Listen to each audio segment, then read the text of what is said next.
Okay, so this is actually the next morning of the chrome sprocket, and I gotta say, it's even better than I imagined, and really looks cool around the bolt holes, which is typically where you're gonna get rust.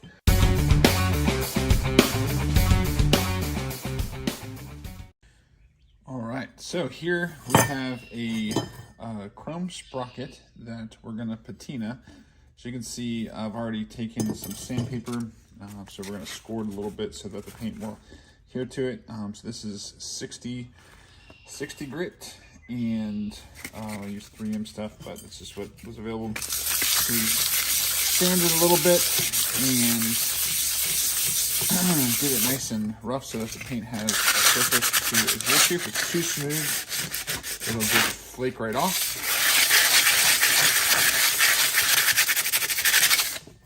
Okay, so you can see here that it's pretty scored up. You can tell by the light. And then what we're going to use is actually a rust kit from Hobby Lobby. It's about 20 bucks. You might be able to find it cheaper. I just got it because it was on hand right where I am. And what we're going to do for the instructions from the paint kit is this is the iron metal effects, and then we have the actual primer, and then we have the rust activator. So the rust activator goes on last, the primer goes on first, and then the iron oxide paint. So what I do is I just take a rag, you can use a brush, put it on there, and then you're gonna just smear it all over to get that stuff all over. Be careful because it could wipe off pretty easy too, but I just kind of dab it on pretty liberally to make it seem pretty rusty. And once you've kind of dabbed it, I mean, I probably should wait until this is dry before I do the other side, but this is not a perfect science by any means. And you can almost give it some texture with the rag as well. So this is going to be on the inside, so it's not going to be as crucial that we get every little part. But outside, I want it to look nice and rusted. So what we'll do is we'll let the primer dry, and then we will come back and put the iron oxide paint on, and then activate it with the rust activator. All right, so now we've let the primer dry, and we're ready to come in with the actual iron oxide metal effects paint. And we'll do the same thing.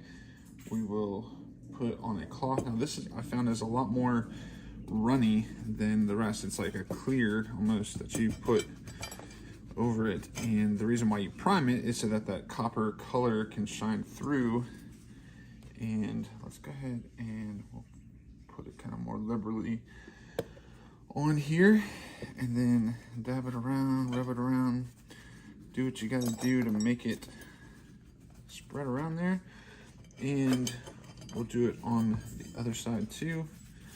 Again, it's not going to be as visual or visible as the primer because it's it actually comes out black, but it really dries clear. All right, so we'll dab that on, and now we'll let that dry, and we'll see what the rust activator does. All right, so we've done the primer, we've done the oxidized paint. It is now dry, and now we're going to spray the oxidizer on it so that it brings out the rust. So let's spray that. It says to do 2 coats, and we will let that dry and then do a second coat. Okay, so this is actually the next morning of the chrome sprocket, and I gotta say, it's even better than I imagined, and really looks cool around the bolt holes, which is typically where you're gonna get rust. And then the other side, you can actually see the scratching, you know, that we scored with the sandpaper and how it rusts rusted in there. So yeah, overall, I'm really happy with how it turned out. And maybe the key is to wait till the next day, not just the, I think they recommended like an hour or two dry time. So yeah, I'm really excited about this and playing around with more so on some bikes.